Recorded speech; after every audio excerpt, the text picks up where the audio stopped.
Muy buenos días o buenas tardes. Mi nombre es Carmela García. Yo soy miembro del Grupo Interdisciplinario de Investigación en Derechos Humanos y Derecho Internacional Humanitario. Anteriormente me he desempeñado como asociada regional para las Américas de la Coalición por la Corte Penal Internacional y me encuentro con ustedes el día de hoy gracias a la invitación de IUS 360 para abordar el tema de tratados de derechos humanos. ¿Cuál es la finalidad de los tratados internacionales de derechos humanos? ¿Por qué los estados suscriben estos tratados? Antes de abordar la finalidad, me parece importante recordar qué son los tratados internacionales, ¿sí? Y recordemos entonces que cuando hablamos de tratados estamos hablando de una fuente del derecho internacional y esta fuente es entendida a partir de la doctrina por el jurista Reuter como una manifestación de voluntades concordantes imputables a dos o más sujetos de derecho internacional y destinada a producir efectos jurídicos de conformidad con las normas del derecho internacional. Esta definición también ha sido adoptada para efectos de la Convención de Viena sobre el Derecho a los Tratados de 1969, que en su artículo 2, inciso 1A, señala que se entiende como tratado a un acuerdo internacional celebrado por escrito entre estados y regido por el derecho internacional, ya conste en un instrumento único o en dos o más instrumentos conexos y cualquiera que sea su denominación particular. Entonces, a nivel del derecho internacional, se va a entender a los tratados como una manifestación de voluntades que va a ser regida por el derecho internacional. Tenemos un tratado que regula de manera general el derecho que se aplica a estos tratados, que es esta Convención de Viena de 1969. Y cuando hablamos de tratados de derechos humanos, estamos centrándonos entonces a nivel del derecho internacional de los derechos humanos y vamos a tener un objeto y fin muy particular, el cual es la protección del ser humano y de su dignidad. Y en el caso de los tratados de derechos humanos, entonces vamos a ver un acuerdo que recoge una serie de derechos que tienen unas características de ser universales, inalienables, indivisibles e interdependientes, y además que regula las obligaciones que van a tener los estados de respetar, proteger y realizar estos derechos sin discriminación. Entonces, este es el fin común que va a determinar que los estados vayan a suscribir este tipo de tratados. Recoger este listado de derechos fundamentales que tienen las personas a nivel del derecho internacional y estas obligaciones que van a tener entonces de respetar y garantizar su goce sin ninguna discriminación. ¿Y los tratados tienen rango constitucional? ¿Estos pueden ser objeto de un control de constitucionalidad? Para entender esta pregunta, tenemos que mirar la Constitución. Sí, el artículo 55 de la Constitución peruana señala que los tratados celebrados por el Estado y en vigor forman parte del derecho nacional, es decir, que cuando miramos a los tratados de derechos humanos, estos forman parte del ordenamiento interno una vez que ya los hemos ratificado y estos tratados han entrado en vigor para el Estado peruano.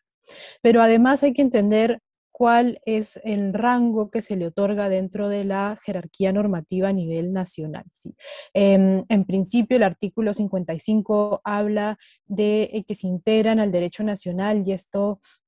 en el caso particular de los tratados de derechos humanos, ha sido interpretado por el Tribunal Constitucional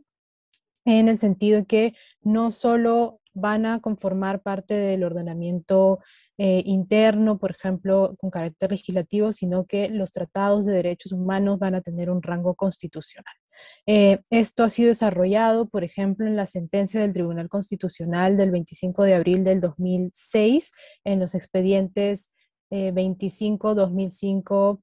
PI y 26-2005 PI acumulados, que son en torno a la demanda de inconstitucionalidad que interpuso el Colegio de Abogados de Arequipa y el Colegio de Abogados del Cono Norte de Lima contra la ley orgánica del Consejo Nacional de la Magistratura en su momento. Y en esta sentencia, precisamente, el Tribunal Constitucional señala que los tratados de derechos humanos van a tener un rango constitucional, tomando en cuenta, de un lado, que el artículo 3 de la Constitución regula un sistema de números apertus de derechos constitucionales, conforme al cual se pueden incorporar, como en este listado de derechos, también aquellos derechos que se encuentran en otras normativas, como pueden ser el caso de los tratados de derechos humanos, pero también tomando en cuenta el sistema de incorporación de tratados o de ratificación de tratados. Entonces, si miramos el artículo 57 de la Constitución, establece dos formas mediante las cuales el Estado puede ratificar un tratado a nivel interno. Entonces vamos a tener un procedimiento que ha sido denominado como procedimiento ordinario, es que el presidente va a ratificar y va a dar cuenta al Congreso de esta ratificación. Sin embargo, también hay un proceso diferente que está en el párrafo 2 del artículo 57, que aplicaría para los tratados de derechos humanos, que exige entonces que se siga el procedimiento a nivel del Congreso de una reforma constitucional para aprobar primero a nivel del Congreso la ratificación, y luego, una vez que ha sido aprobado por el Congreso, el presidente recién puede ratificar. Entonces, tomando en cuenta también este procedimiento especial, el artículo 3 y además el refuerzo que da la cuarta disposición final y transitoria, el Tribunal Constitucional llega a la conclusión de que los tratados de derechos humanos a nivel del derecho nacional peruano van a tener este rango constitucional. También en esta decisión señala que estos tratados sí pueden ser objeto de acciones de inconstitucionalidad a partir del artículo 200, inciso 4. Y entonces, este es el panorama que tenemos a nivel nacional sobre la relación entre el derecho internacional en los tratados de derechos humanos y el derecho interno. ¿Cuáles son las características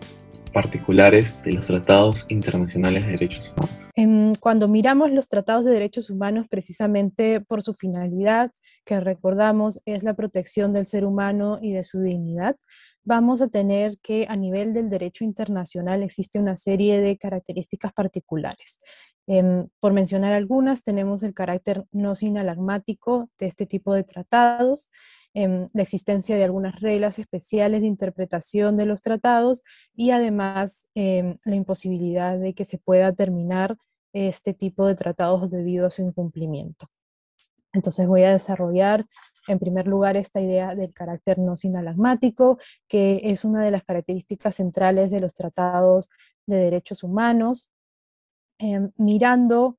las características de los tratados, normalmente vamos a estar frente a tratados que miran intereses recíprocos o intereses propios de los estados, y como un símil con los contratos, donde una parte da algo a cambio de que la otra parte haga algo a su favor también. Cuando miramos los tratados de derechos humanos, esta característica no se encuentra. La Corte Internacional de Justicia ha señalado, por ejemplo, en su opinión consultiva sobre las reservas a la Convención para la Prevención y la Sanción del Crimen de Genocidio, que los tratados de derechos humanos, los estados partes no tienen intereses propios y consecuentemente no se puede hablar de ventajas y desventajas o del mantenimiento de un perfecto balance contractual entre los derechos y deberes de los estados. ¿Sí? Esto, ¿cómo se traduce entonces? Como señala la profesora Salmón, esto significa que no se establecen solamente obligaciones entre los sujetos que celebran, es decir, entre los estados, una obligación que le deba un estado al otro estado, sino que establecen obligaciones con los individuos que están sometidos o pueden estar sometidos a la jurisdicción de aquellos. Y esta característica central es la que luego va a permear otros de los aspectos que se ha mencionado anteriormente. Por ejemplo, en cuanto a las reglas especiales de interpretación, además de la regla general que se encuentra recogida en el artículo 31 de la Convención de Viena de 1969 sobre el derecho de los tratados, existen dos criterios particulares de interpretación que se utilizan cuando hablamos de los tratados de derechos humanos. Estos son el principio pro persona y la interpretación dinámica o evolutiva de los tratados. Por supuesto, en ambos casos nos encontramos frente a principios que están relacionados con las normas generales de interpretación, pero que adquieren un matiz particular. Sí, en caso pro persona, la Corte Interamericana de Derechos Humanos ha establecido que el equilibrio de la interpretación de la Convención Americana se obtiene orientándola en el sentido más favorable al destinatario de la protección internacional, siempre que ello no implique una alteración del sistema. Es decir, frente a múltiples posibles interpretaciones, siempre se va a preferir aquella que es más favorable hacia la persona y hacia la protección de sus derechos. Y entonces, como señala la jurista Dina Shelton, la interpretación aquí en cuanto al objeto y fin adquiere un matiz particular porque los tribunales de derechos humanos van a otorgar un lugar primario al objeto y fin cuando se acercan a la interpretación de estos tratados. En el caso de la interpretación dinámica o evolutiva, se entiende que los tratados en general son instrumentos vivos y por lo tanto van a tener que ser interpretados conforme a las condiciones actuales, al derecho actual. Y en particular, en cuanto a los derechos humanos, entonces esto va a permitir que cada vez se haga una interpretación mucho más protectora también a partir de los desarrollos de los estándares que se van dando a través de los años. Por ejemplo, la Corte Interamericana, al abordar en su opinión consultiva sobre la Declaración Americana de los Derechos Humanos y su carácter obligatorio, señaló que es necesario precisar que no es a la luz de lo que en 1948 se estimó que era el valor y la significación de la Declaración Americana, como la cuestión del estatus jurídico debe ser analizada, sino que es preciso determinarlo en el momento actual ante lo que es hoy el sistema interamericano, habida consideración de la evolución experimentada desde la adopción de la declaración. Entonces, bueno, en este caso es una interpretación además sobre un instrumento cuyo carácter de tratado se puede discutir luego en otro momento, pero ciertamente señalan que a través de los años ya se puede hablar de esta obligatoriedad a partir de la evolución del derecho. Y similares interpretaciones entonces ha realizado al analizar otros derechos en su jurisprudencia. En cuanto a finalmente la posibilidad de la terminación de los tratados, es importante tomar en cuenta que la Convención de Viena, por ejemplo, recoge en su artículo 60 la posibilidad de terminar o no un tratado como consecuencia de su violación. Es decir, cuando un Estado incumple una de las obligaciones que se encuentran recogidas en un tratado internacional, generalmente se va a permitir que el Estado afectado por dicho incumplimiento pueda terminar el tratado o pueda suspender la aplicación del tratado. Sin embargo, el artículo 60, en el inciso 5, señala que no se aplicará que esos párrafos no se aplicará a las disposiciones relativas a la protección de la persona humana contenidas en tratados de carácter humanitario, en particular las disposiciones que prohíben toda forma de represalias con respecto a las personas protegidas por tales tratados. Nuevamente, esta es una consecuencia de este carácter no sinalagmático que tienen los tratados de derechos humanos, que entonces entendiendo que no se trata simplemente de un intercambio recíproco de intereses, sino del establecimiento de una obligación de los estados para con las personas que se encuentran dentro de su jurisdicción, el incumplimiento no va a habilitar que otro estado pueda terminar ese tratado o pueda suspender su aplicación. ¿Qué mecanismos tiene el derecho internacional para que los estados cumplan los tratados internacionales? A nivel del derecho internacional, y esta, digamos, una característica general del derecho internacional, no existe un tribunal único que pueda haber o tener competencia respecto a toda controversia, ¿sí? Entonces, no hay como una policía internacional o un tribunal internacional que regule todos los tratados. Lo que sí tenemos es una serie de tribunales que dependiendo de la aceptación que hayan hecho los estados respecto de su competencia, van a poder evaluar eventualmente controversias jurídicas sobre el incumplimiento de sus disposiciones y encontrar la responsabilidad de los estados y eventualmente ordenar, por ejemplo, que se cumplan las disposiciones y que se dé alguna suerte de reparación por los daños causados. Entonces tenemos, pensando en los tratados de derechos humanos, normalmente vamos a pensar en los tribunales regionales de derechos humanos y la Corte Interamericana, el Tribunal Europeo y también la Comisión y la Corte Africana de Derechos Humanos y Derechos de los Pueblos, frente a las cuales eventualmente los individuos van a poder entonces presentar una comunicación o una denuncia y van a poder exigir que los estados cumplan con sus obligaciones y que reparen las violaciones que se han cometido, ¿sí? Pero no solamente tenemos los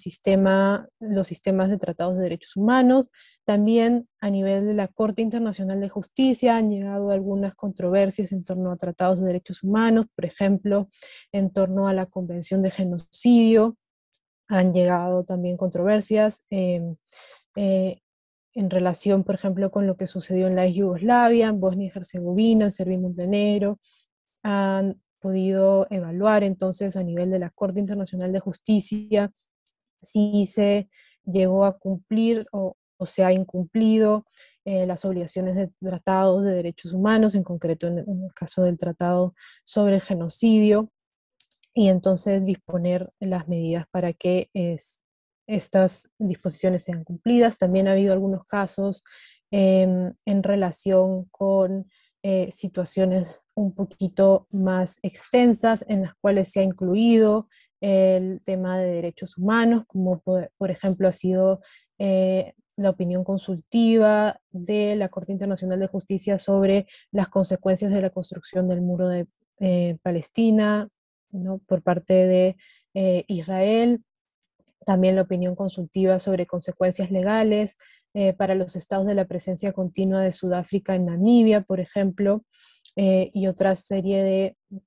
de decisiones, y además de los tribunales eh, internacionales, existen también unos mecanismos que han sido creados a nivel de Naciones Unidas o de los sistemas regionales, que si bien no tienen un carácter jurisdiccional, es decir, no son tribunales que eventualmente van a tener una sentencia que va a ser considerada vinculante para las partes, sí tienen un carácter que ha sido denominado por la doctrina cuasi jurisdiccional, en tanto siguen un procedimiento y van a llegar a una conclusión sobre la eventual responsabilidad por que se han dado violaciones a derechos humanos. Entonces existen procedimientos de este tipo a nivel, por ejemplo, del sistema interamericano, cuando se ven casos solo en la Comisión Interamericana. Hay algunos estados que, por ejemplo, no han ratificado la Convención Americana o no han aceptado la competencia de la Corte Interamericana, entonces podríamos mirar el caso de Estados Unidos, también en el caso de Venezuela, que ya ha denunciado la Corte Interamericana, perdón, la Convención Americana, y por lo tanto se ha salido de la competencia de la Corte. Sí sigue abierta la posibilidad de acudir a estos sistemas a través del procedimiento que se da a nivel de la Comisión Interamericana, que es un procedimiento, como digo, considerado cuasi jurisdiccional, y a nivel de Naciones Unidas también existen los mecanismos que están a disposición a través de los tratados de derechos humanos, que son los denominados órganos de los tratados, que han sido creados, por ejemplo, a partir de el Pacto Internacional de Derechos Civiles y Políticos. Tenemos el Comité de Derechos Humanos, y a partir del Pacto Internacional de Derechos Económicos, Sociales y Culturales tenemos el Comité de DESC, de Derechos Económicos, Sociales y Culturales, entre otros. Entonces estos mecanismos permiten eventualmente que las personas puedan realizar una comunicación frente a ellos y realizar un proceso que va a analizar si se ha dado el incumplimiento o no de las obligaciones. A partir de lo que mencionaba de Estados Unidos, que no reconoció esta facultad jurisdiccional de la Corte Interamericana, y quería preguntarle si también otros estados pueden hacer lo mismo. Muchas gracias por la pregunta. Va a depender de cómo está regulado este mecanismo en cada tratado. Y por supuesto, esto va a depender de cómo los estados negocian los tratados y eventualmente llegan a adoptarlos, ¿no? Entonces, en el caso de la Convención Americana, en este tratado, en su texto, no solo regula un listado de derechos, como se ha mencionado, sino que además establece la creación de la Corte Interamericana y la posibilidad de aceptar la competencia de la Corte para casos em, frente a ella, ¿no? Entonces, las opciones que se tienen a nivel del sistema regional, ¿sí? El sistema que ha sido creado en la Organización de Estados Americanos, es que podemos tener estados que son parte de la OEA, pero que no han ratificado la Convención Americana. Podemos tener también estados que sí han ratificado la Convención Americana, pero no han aceptado la competencia de la Corte Interamericana. Y finalmente, un tercer grupo, que es el grupo mayoritario en el sistema de la OEA, que son aquellos estados que son parte de la OEA, que han ratificado la Convención Americana y además han aceptado la competencia de la Corte Interamericana para que pueda haber casos. Y a partir de ello, entonces, la conclusión es que la mayoría a nivel regional sí ha aceptado, no solo ha ratificado la Convención Americana, sino que ha aceptado a esta entidad jurisdiccional. Y la minoría son los casos de aquellos estados que no han aceptado la competencia de la Corte Interamericana o que no han ratificado la Convención Americana. Quería preguntarle si esas opiniones consultivas también son vinculantes, porque me parece que hay un debate que menciona, ¿no?, que no son vinculantes, a pesar de que algunos se pronuncian sobre... Precisamente, a manera general, la distinción entre una sentencia en un caso y una opinión consultiva es que cuando hablamos de la sentencia, por supuesto, la decisión em, va a ser vinculante para el Estado respecto al cual se está dando esta sentencia.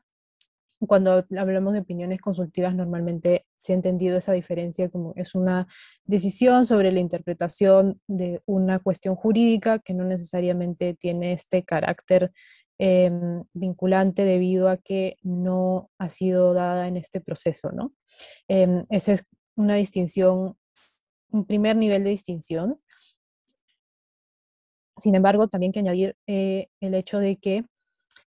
estas decisiones, estas opiniones consultivas, van a llegar a una interpretación sobre estos derechos. Y entonces tenemos a una entidad especializada, por ejemplo, estamos mirando la Corte Interamericana, entonces la Corte Interamericana, los jueces van a llegar a una opinión sobre cómo debe interpretarse la norma que está en el tratado.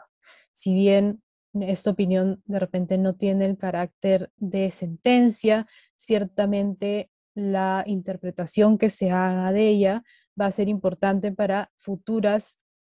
aplicaciones del tratado, ¿no? Mencionábamos esta idea de la interpretación por pro persona y de la interpretación evolutiva que se va a nutrir precisamente de este tipo de decisiones y por ello, aunque per se no sean consideradas las opiniones consultivas de carácter vinculante, ciertamente van a tener que ser tomadas en cuenta al momento de aplicar el tratado. Y la Corte Interamericana, además, en particular, tiene toda una jurisprudencia sobre esta idea del control de convencionalidad y ha señalado que para realizar ese control de convencionalidad los estados deberían tomar en consideración la interpretación también que se ha dado a nivel de también las sentencias, aunque no hayan sido dadas contra su estado propiamente, ¿no? Y esto ha sido un efecto que ha habido en la región en general, por ejemplo, las primeras decisiones en torno a la imposibilidad de aplicar amnistías respecto a graves violaciones de derechos humanos, que han sido los casos Barrios Altos contra Perú, pero también hemos tenido el caso de Almonacita Arellano contra Chile. A partir de estas decisiones, por ejemplo, en Argentina se iniciaron una serie de revisiones a los sistemas que tenían para dejar de aplicar las amnistías. Entonces, aunque no había una decisión contra Argentina sobre ese tema, ciertamente la decisión que ya se había dado a nivel del sistema interamericano ayudaba a volver a interpretar a nivel interno cómo se estaba aplicando este tratado. Creo que pasando a las conclusiones, entonces, Es importante entender a los tratados internacionales de derechos humanos como una de las fuentes del derecho internacional. Son parte además de lo que se denomina el derecho internacional de los derechos humanos, que va a velar por la protección del ser humano y su dignidad. Esta va a ser entonces el objeto y fin de este tipo de tratados, que le va a otorgar características especiales, como es este carácter no sinalagmático, la existencia de algunas reglas particulares de interpretación de los tratados y la imposibilidad, en el caso de los tratados de derechos humanos, de dar su terminación o su suspensión en caso de incumplimiento. A nivel de la conversación entre el derecho internacional y el derecho interno. En el derecho peruano, los tratados a partir de la Constitución se incorporan en el ordenamiento jurídico peruano, y el Tribunal Constitucional ha interpretado que los tratados de derechos humanos, precisamente por el tema que abordan, que son los derechos humanos, van a tener un carácter constitucional. Y finalmente, entonces, a partir de la conversación, creo que también quedan algunas reflexiones sobre algunos otros espacios de discusión que se pueden tener, como la relación en cuanto al nivel del derecho internacional, sobre mecanismos para hacer cumplir estos tratados y para eventualmente declarar el incumplimiento, y tenemos los mecanismos regionales, también mecanismos jurisdiccionales y mecanismos cuasi jurisdiccionales. Se han conversado, y por supuesto hay toda una discusión que no hemos podido entrar, pero que podría abordarse en otra ocasión, sobre el control de convencionalidad y cómo este ha sido particularmente aplicado a nivel del sistema interamericano, que es un sistema que es muy importante para nosotros como peruanos, porque Perú precisamente forma parte de este sistema y ha ratificado la Convención Americana, y además reconoce la competencia de la Corte Interamericana de Derechos Humanos. Muchas gracias.